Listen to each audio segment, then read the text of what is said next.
एक समय की बात है, एक गांव में गौतम बुद्ध का बहुत बड़ा आश्रम था। वहां पर एक प्रसिद्ध बौद्ध गुरु रहते थे। वहां पर उनका एक शिष्य था जो कि बहुत बोलने वाला था। वे हर समय इधर उधर की बातें करता था। जब वे दान लेने के लिए जाता था तो हर घर से एक नई कहानी लेकर आता था और आश्रम के दूसरे शिष्यों को सुनाता था। वो हर समय एक शिष्य की दूसरे शिष्य से बुराई और चुगली करता रहता था और दूसरों के सामने अच्छा बनने का प्रयास करता रहता था। खुद के मुंह से ही खुद की तारीफ करता रहता था और हमेशा ही खुद को गुरु के सामने सबसे बुद्धिमान और उत्तम साबित करने का प्रयास करता रहता था। वह खुद को सभी शिष्यों से अलग और श्रेष्ठ मानता था।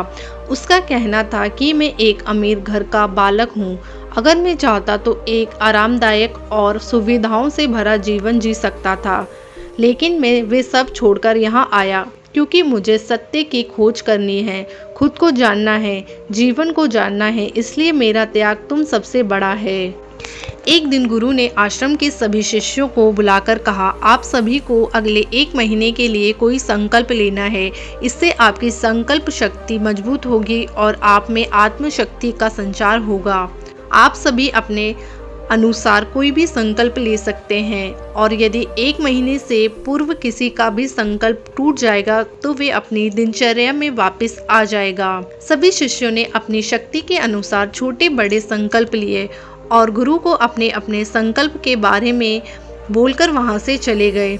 लेकिन वे शिष्य जो खुद को सबसे अलग और बड़ा दिखाना चाहता था, वे सीधे गुरु की कुटिया में पहुंच गया और बोला, मैं कोई छोटा मोटा संकल्प नहीं लेना चाहता, बल्कि खुद की ही जैसा एक बड़ा और महान संकल्प लेना चाहता हूँ। कृपया आप ही बताइए मुझे क्या संकल्प लेना चाहिए। उसकी ये बात सुनकर गुरु मुस्कुराए और बोले, क्या तुम मेरे द्वारा दिए गए संकल्प को पूरा कर पाओगे? क्या तुम्हारे लिए उसे पूरा करना संभव होगा? शायद नहीं, वे तुम्हारे लिए संभव नहीं है। तुम उसे पूरा नहीं कर पाओगे, इसलिए तुम खुद ही कोई संकल्प ढूंढो। शिष्य ने कहा, नहीं गुरुदेव, आप जो भी संकल्प मुझे देंगे मैं उसे पूरा करूंगा। गुरु ने कहा, ठीक है, तो तुम अगले 1 महीने तक चुप रहो, मुंह से एक शब्द भी नहीं निकालो, यही तुम्हारा संकल्प है। शिष्य ने कहा, गुरुदेव, यह भी कोई संकल्प है? यह तो बहुत ही आसान है। 1 महीने तक चुप ही रहना है। आप कोई बड़ा संकल्प दीजिए जो मेरी योग्यता के लायक हो, जिसे पूरा करने में मुझे समस्या हो। गुरु ने कहा, पहले तुम यही संकल्प को तो पूरा करके दिखाओ। शिष्य ने गुरु की बात मान ली और वहां इस समय चुप हो गया और पलटकर कुटिया से बाहर चला गया। पहले उसे चुप रहना बहुत आसान लग रहा था। उसने एक दिन तो जैसे तैसे चुप रहकर काट लिया, लेकिन दूसरे दिन से उसके मन में ना बोलने का बोझ बढ़ने लगा। तीसरे दिन उसे भारीपन महसूस होने लगा और चौथे दिन उसके अंदर एक अजीब सी बेचैनी होने लगी, क्योंकि आसपास आश्रम के सभी शिष्य एक दूसरे से बातें कर रहे थे। ये देख वे पूरा दिन उदास रहा। इसी तरीके से कुछ दिन और बीते और वे शिष्य बीमार पड़ गया। उसका सर फटा जा रहा था। उसका खाने पीने तक का मन नहीं कर रहा था। वे सिर्फ बोलना चाहता था। वे गुरु के पास गया और उनके सामने बैठकर लिखकर उन्हें बताया, गुरुदेव, मैं बोलना चाहता हूँ, मुझे सांस नहीं आ रही, मेरा दम घुटा जा रहा है, मैं अंदर ही अंदर पागल हुआ जा रहा हूँ, मैं क्या करूँ, संकल्प तोड़ दूँ क्या? ये पढ़कर गुरु मुस्कुराए और बोले, संकल्प तोड़ने के लिए ही होते हैं, लेकिन जो अपने संकल्प को पूरा कर लेता है वही अपनी आंतरिक शक्ति को बढ़ाता है, और जो अपनी आंतरिक शक्ति को बढ़ाता है वह समाज के कल्याण करता है। संकल्प का लेना भी तुम्हारे हाथ में था और इसे तोड़ना भी तुम्हारे ही हाथ में है। तुम्हारे बहुत से भाई अपने संकल्प को तोड़कर अपनी पुरानी दिनचर्या पर वापस आ चुके हैं। अगर तुमसे नहीं हो पा रहा है तो तुम भी संकल्प तोड़कर अपनी पुरानी दिनचर्या पर वापस जा सकते हो। लेकिन याद रहे, अगर आज तुम इस छोटे से संकल्प को नहीं संभाल पा रहे तो तुम अपनी बाकी की पूरी जिंदगी को कैसे संभाल सकोगे?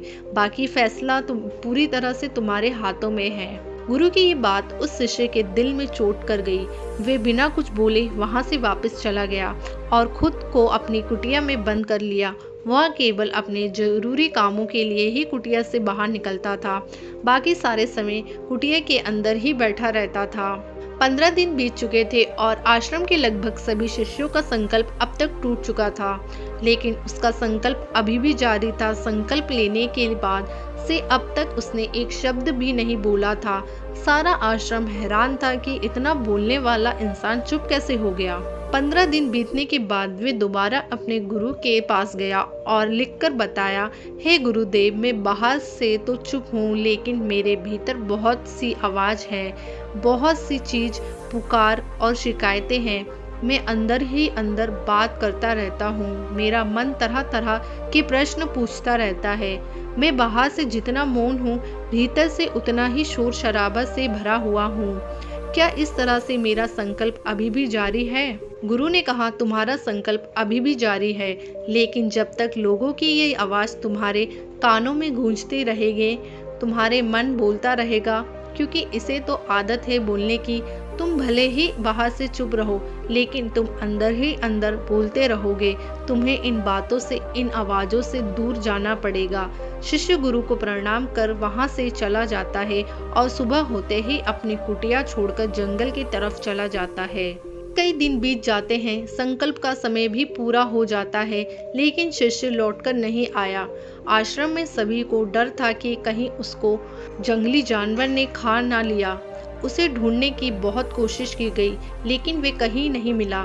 सभी गुरु भाइयों ने मान लिया था कि जंगली जानवरों ने उसे अपना शिकार बना लिया है, लेकिन गुरु को ऐसा नहीं लगता था। एक दिन आश्रम का एक अन्य शिष्य गुरु के पास आया और बोला, गुरुदेव, हमारे उस अधिक बोलने वाले भाई के साथ क्या हुआ होगा? क्या जानवर ने उसे मार दिया होगा? गुरु ने कहा, हो सकता है कि जानवरों ने उसे अपना शिकार बना लिया हो, लेकिन उसके ना लौटने की एक दूसरी वजह भी हो सकती है। शायद उसे वे मिल गया है जिसके लिए वे गया था। फिर शिष्य ने पूछा, गुरुदेव, क्या ज़्यादा बोलने वाला इतना हानिकारक होता है? गुरु ने कहा, इंसान के जीवन के बहुत सारे दुखों में से एक दुख ये भी है कि वे कभी चुप नहीं रह सकता, हमेशा कुछ ना कुछ बोलता ही रहता है। सिर्फ हमारे बोलने के कारण हमारे आधे से ज़्यादा दुख पैदा होते हैं। परिवार के अधिकतर झगड़ों की वजह हमारा बेमतलब बोलना ही होता है। हम में से कोई भी चुप नहीं रहना चाहता। हम बस सामने वाले को सुना देना चाहते हैं। जो भी हमारे मन में है सब निकाल कर उसके मन में बैठा देना चाहते हैं। उसे समझा देना चाहते हैं कि देख, तू गलत है और मैं सही। और इसी तरीके से सब एक दूसरे की सारी गलत बातों को ग्रहण कर रहे हैं। इसी तरीके से सुनने और सुनाने का ये काम जिंदगी भर चलता रहता है।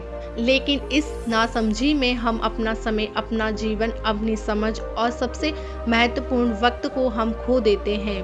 लेकिन इसके बदले हमें मिलता क्या है? कुछ नहीं, सब व्यर्थ और बर्बाद हो जाता है। इस पागलपन में हमने क्या खो दिया, इसका एहसास केवल कुछ ही लोगों को हो पाता है। बाकी लोग जैसे उन्हें अपने आने का पता नहीं, वैसे ही उन्हें अपने जाने का भी पता नहीं चल पाता। शिष्य ने कहा, तो फिर इसका समाधान क्या है? गुरु ने कहा, पूरी जागरूकता के साथ अपने विचारों को देखना ही एकमात्र तरीका है। सारी मानसिक समस्याओं का वर्तमान में रहकर चिंतन करना, पूरी जागरूकता के साथ अपना काम करना जिंदगी में चमत्कारिक बदलाव ला देता है। उसके बाद वे शिष्य गुरु से अपने प्रश्नों का उत्तर प्राप्त कर उनको प्रणाम करके वहां से चला गया।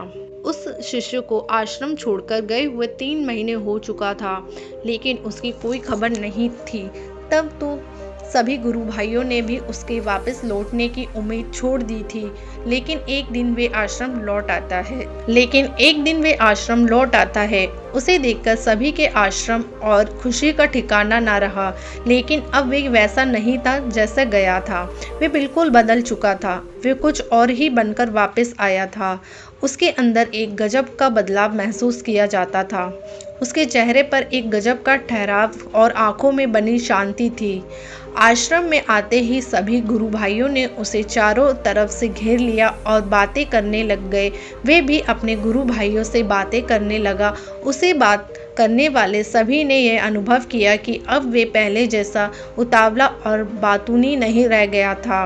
उसके मुंह से एक एक शब्द बहुत ही सरल और मधुरता के साथ निकल रहे थे। थोड़ी देर तक गुरु भाइयों से बात करने के बाद वे सीधा गुरु की तरफ चला गया। उसने गुरु के चरण छुए और कहा, गुरुदेव, क्या मैं अभियान में हूँ? क्या अभी मेरा संकल्प जारी है? गुरु ने कुछ देर तक शिष्य की आंखों में बड़े ध्यान से देखा और कहा, हाँ, तुम अभी भी अभियान में हो। तुम्हारे मुंह से एक भी शब्द निकल नहीं रहा और तुम्हारा संकल्प अभी भी जारी है। शिष्य ने कहा, गुरुदेव, जब मैं आश्रम से गया तो मैं मुंह से तो चुप था, लेकिन मेरे अंदर बहुत सी आवाजें हो रही थी। मन में बहुत से प्रश्न थे और वे बंद नहीं हो रहे थे। तो मैं जंगल में चला गया, इस उम्मीद से कि वहाँ मुझे शांति मिलेगी और मेरे मन की बकबक कम हो जाएगी। लेकिन मैं जितना एकांत में जाता गया, मेरे अंदर की आवाज़ उतनी ही तेज होती गई। मेरे भीतर की पुरानी से पुरानी आवाज़ मुझे सुनाई देने लगी। तब जाकर मैंने महसूस किया कि मैं कितना गलत कर रहा था। जब मैं अपने परिवार वालों, दोस्तों को और गुरु भाइयों को बुरा भला कहता था, तो उसे समय मुझे लगता था कि मैं सही कह रहा हूँ। जब मैं गुरु भाइयों की एक दूसरे से चुगली करता था और उनका मजाक बनाता था, तब भी मुझे यही लगता था कि मैं उनसे बेहतर हूँ और मैं सही कर रहा हूँ। लेकिन उस दिन मैंने पहली बार महसूस किया कि मैं कितना गलत बोलता था। काफ़ी दिनों तक ये सारे शोर और शिकायतें मेरे अंदर चलती रहीं, लेकिन धीरे धीरे करके एक दिन ये सारी आवाज़ें मेरे अंदर से समाप्त हो गई। अब मैं भीतर से भी मौन हो गया। उसी दिन जंगल में कोई बोलने वाला था नहीं, उसी घने जंगल में कोई बोलने वाला था नहीं और भीतर कोई आवाज़ बची ही नहीं थी। और मैं उसी दिन पहली बार मौन का सही अर्थ समझा। मेरे चारों तरफ बहुत शांति थी। हालांकि अभी भी कुछ आवाज़ आ रही थी जो पहले भी आती थी, लेकिन मैं उन्हें सुन नहीं पाता था। पर अब वे सभी आवाज़ें जो मुझे स्पष्ट रूप से सुनाई दे रही थी, वो थी हवा के चलने की आवाज़, चिड़ियों के चहकने की आवाज़ और पानी के बहने की आवाज़। ये सभी आवाज़ ही मैंने पहली बार पूरे होशपूर्वक सुनी। अपने चारों तरफ इतनी शांति मैंने पहले कभी महसूस नहीं की थी। तो इस शांति को भंग करने के लिए मैंने पहली बार अपने मुंह से कोई शब्द निकाला। मैं चिल्लाया, हे ईश्वर, ये कैसी शांति है? सभी कुछ इतना शांत क्यों है? ऐसा क्या हो गया? लेकिन मेरे चिल्लाने के बाद भी शांति भंग नहीं हुई। सब कुछ पहले जितना ही शांत था, बाहर भी और भीतर भी उतना ही शांत रहा। हे गुरुदेव, मैं अपने गुरु भाइयों से बात की, मैं आपसे बात की, मैं बोल रहा हूँ, मैं चल रहा हूँ, मैं सब कुछ देख रहा हूँ, लेकिन मैं अपने भीतर एकदम एकांत और मौन में हूँ। जब मैं खुद में भी शोर करना चाहता हूँ, तब भी एकांत में ही होता हूँ। अब सब दिखाई पड़ने लगा है, सब सुनाई पड़ने लगा है। गुरु ने कहा, जब तक हम बाहर की तरफ बोलते रहेंगे, भीतर अशांति ही रहेगी। लेकिन जिस दिन हम भीतर की तरफ मुड़ जाएंगे, तब हमारे मुंह से कुछ भी निकलेगा, हम शांति रहेंगे। दुनिया में जितनी भी बुराइयां हैं, ज़्यादातर हमारे बोलने से ही उत्पन्न होती हैं, क्योंकि हम चुप रहना नहीं चाहते। हम जितनी ज़रूरत है उससे कहीं ज़्यादा बोलते हैं। हम सामने वाले को सुनना नहीं चाहते, बल्कि उसकी बोलती बंद कर देना चाहते हैं। उसे समझा देना चाहते हैं कि मैं कौन हूँ, मैं क्या कर सकता हूँ, और यही हमारी ज़िंदगी का मकसद बनकर रह जाता है। हमारी सारी ऊर्जा व्यर्थ के बोलने में बर्बाद होती रहती है। ऐसे ही समझ में लोगों का जीवन दुखों से भर जाता है, जो हमेशा एक दूसरे से शिकायत में लगे रहते हैं, कभी एक दूसरे को सुनना नहीं चाहते, समझना नहीं चाहते, और चुप रहना तो उन्होंने कभी सीखा ही नहीं, क्योंकि चुप रहना उन्हें छोटा महसूस करवाता है। दुनिया की सभी लड़ाइयों का कारण हमारा बोलना ही है, इसलिए हमें सिर्फ उतना ही बोलना चाहिए जितना ज़रूरी हो, क्योंकि व्यर्थ का बोलना ऊर्जा को नष्ट करना है, और ये बोलना ही हमें कभी अपने भीतर की ओर लौटने नहीं देता, क्योंकि यह हमें बाहर की ओर खींच कर रखता है, और बाहर है ही क्या इस संसार के अलावा। लेकिन अगर आपने भीतर के संसार की ओर मुड़ना है, तो इसे मुंह को बंद ही रखना चाहिए। इसलिए जितना भी बुद्ध हुए, आत्मज्ञानी हुए, वे सभी एकांत की ओर भागे ताकि उन्हें ज़्यादा ना बोलना पड़े, ज़्यादा सुनना ना पड़े। वे एकांत में रहे और शांत रहे, इसलिए आसानी से भीतर की यात्रा कर पाए। लेकिन अगर कोई चाहे तो इसे संसार में रहकर भी एकांत में रह सकता है, शांत रह सकता है। लेकिन इसके लिए उन्हें अपनी ऊर्जा बचानी होगी, जिसे वे अब तक अपने व्यर्थ के शब्दों में बर्बाद कर रहे थे। इस कहानी की सीख यही है कि व्यर्थ का बोलना ऊर्जा को नष्ट करना है, और ये बोलना ही हमें कभी अपने भीतर की ओर लौटने नहीं देता, क्योंकि ये हमें बाहर की ओर झुकाए रखता है। और जिन्हें भीतर की यात्रा करनी है, उन्हें अपने मुंह को बंद ही रखना चाहिए। चुप रहने में अद्भुत शक्ति है।